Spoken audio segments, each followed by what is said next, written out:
สบายดีทุกคนเนาะถ้าผู้ใดอยากมีรายได้จากซองของตนเองก็คือซองใดซอง YouTube เนาะ YouTube ที่ตรงนี้แล้วก็เขาได้รายได้แนวใดและเกิดมาจากไสเนาะก่อนอื่นหมดเนาะให้เขาทำความเข้าใจกับคำว่ารายได้ก่อนเนาะรายได้มาจากไสมันก็จะมีหลายวิธีทางที่เขาจะมีรายได้จากซองเนาะจากซองของเขาก็คือโดยเฉพาะเมนก่อนอื่นหมดเขาจะต้องมีอย่างแดเนาะก็คือเขาจะต้องมีโทรศัพท์เครื่องนึงก่อนแล้วเขาก็จะสร้างอีเมลแล้วสร้างอีเมลสำเร็จแล้วเขาก็จะสร้างซองของเขาเนาะก็คือเขาไปโหลดแอป YouTube ไว้เนาะแน่นอนทุกคนจะมีโทรศัพท์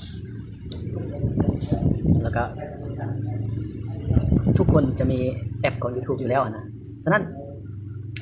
สิ่งหนึ่งที่ข้าพเจ้าจะบอกกับทุกคนว่าหลายคนในประเทศเราที่เขามีรายได้จากซอง YouTube แต่เขาจะบ่แบ่งปันให้ครับทุกคนเนาะแต่ข้าพเจ้ามีจิตใจที่ดีแล้วก็บ่ได้ยอมว่าตัวเองดีเนาะแต่ว่าอยากจะแบ่งปันให้กับทุกคนก็คือให้ทุกคนได้รายได้จากซองเช่นเดียวกันเนาะฉะนั้นคือข้าพเจ้าว่าอะไรก่อนอื่นหมดก็เขาต้องมีโทรศัพท์เครื่องนึงก่อนเมื่อเขามีโทรศัพท์แล้วเขาจะสร้างอีเมลเมื่อสร้างอีเมลเสร็จอีเมลของเขาสมบูรณ์สามารถอีเมลนั้นก็คือสามารถย้ายใส่คอมก็ได้ใส่เครื่องนั้นก็ได้ใส่เครื่องนี้ก็ได้แต่ที่สำคัญก็คือเขาต้องมีอีเมลสำรองอีกอีเมลนึงหรือเบอร์โทรศัพท์อันนึงอีกแต่ว่าตอนนี้ก็คือปัญหาก็คือเบอร์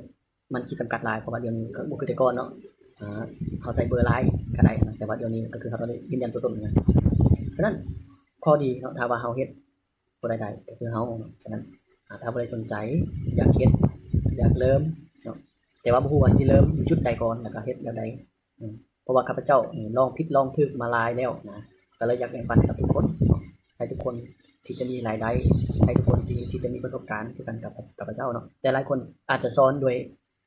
เงินเนาะแต่ข้าพเจ้านี่เอาเล็กๆน้อยๆที่ว่าทุกคนมีน้ำใจอยากจะแบ่งปันอยากจะให้เนาะทุกคนให้ส่ำใดข้าพเจ้าก็แต่ว่าให้ไล่ข้าพเจ้าก็บ่เอาเนาะแต่ตามเหมาะสมเนาะว่าสมควรเอาส่ำใดให้50เซนนึงแล้วแต่นะแล้วแต่แบบง่ายยากอะไรฉะนั้นให้ทุกคนริเริ่มก็คือเรียนรู้จากบุคคลที่เป็นแล้วหรือบุคคลที่สำเร็จแล้วบุคคลที่รู้แล้วเขาจะไปเรียนกับเขาเจ้าเฮาอย่าเป็นน้ำเต็มแก้วเนาะถ้าว่าเฮาเป็นน้ำเต็มแก้วแล้วแน่นอนเฮาจะเอาน้ำใหม่มาใส่บ่ได้มันบ่เพราะว่ามันเต็มแล้วเด้ก็คือบุคคลที่บ่ยอมที่จะเรียนรู้จากบุคคลอื่นเนาะฉะนั้นสิ่งที่เฮาเรียนรู้จากคนอื่นนั่นก็คืออันใดที่เฮาบ่เป็นเนาะเฮาก็เรียนรู้เฮาก็ถามเขาเจ้าบ่แม่นว่าเฮาว่าตัวเฮาบ่เป็นก็เฮาว่าเป็นแล้วรู้แล้วเจ้าบ่ต้องเว้าก็ได้ฉะนั้นทุกอย่างนะเฮาเริ่มจากตัวเฮาแล้วไปสู่คนอื่นก็คือคนที่ประสบผลสำเร็จยกตัวอย่างอยู่ในประเทศลาวเฮาเนาะคนที่สำเร็จแม่บ่ว่าจะเป็นผู้ที่ดังๆอยู่ในประเทศลาวนะเขาเจ้าบ่ได้แบ่งปันให้เฮาเนี่ยเกี่ยวกับการสร้างรายได้จากช่อง YouTube บ่จากการรีวิวสินค้าบ่จากเฮ็ดหลายสิ่งหลายอย่างเพราะว่าเงินเนี่ยนะถ้าเจ้าอยากเรียนรู้นำกับเจ้าต้องจ่ายเงินให้เขาเนาะฉะนั้นข้าพเจ้าเองเนาะอยากจะแบ่งปันอยากจะสวยให้ทุกคนแน่นอนอยู่แล้วถ้าผู้ใดอยาก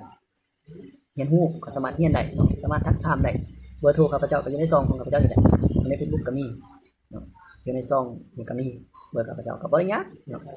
เบอร์ง่ายๆเป็นเบอร์ที่แบบง่ายๆนะคันเบอร์ยากก็ยังใครแต่ว่าเบอร์ข้าพเจ้าก็ง่ายที่ง่ายเลยเนาะ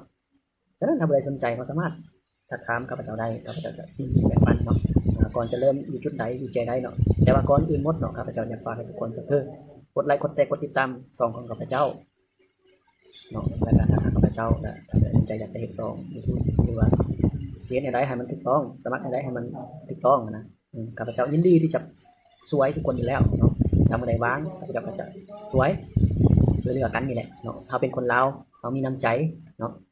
เฮาบ่ต้องทีความรู้ถ้าเฮาทีเฮาตายไปแล้วเฮาจะไปนำใส่บ่ได้เนาะเฮานำใส่ตอนที่เฮายังมีชีวิตอยู่เนาะเมื่อเฮาตายไปแล้วเฮาจะช่วยคนอื่นบ่ได้แล้วเพราะว่าเฮาจากโลกนี้ไปแล้วนะถ้าว่าสมมุติศาสนาพุทธเนาะเขาจะจุดเนาะแต่ว่าศาสนาคริสต์กับศาสนาคริสต์หรือว่าศาสนานั้นเขาจะเอาเฮาฟังในดินเนาะแต่ว่าแน่นอนถ้าเฮาตายไปแล้วเขาจะจุดเขาจะฟังในดินนะฉะนั้นเฮาแบ่งปันในตอนที่เฮายังมีชีวิตอยู่เนาะข้าพเจ้ายินดีที่จะแบ่งปันให้กับทุกคนเนาะฉะนั้นคลิปนี้ก็บ่ยังมีหยังหลายเนาะฝากให้ทุกคนกดไลค์กดแชร์นี่แหละกดติดตามและขอบใจสำหรับคนที่ติดตามคนที่เบิ่งคลิปของข้าพเจ้าและแชร์คลิปของข้าพเจ้าขออวยพรใส่ให้ทุกคนได้รับแต่สิ่งดีๆครับแต่อายุยืนยาวเนาะแล้วก็ได้รับชีวิตนิรันดรจากองค์พระผู้เป็นเจ้าเนาะขอขอบใจเด้อ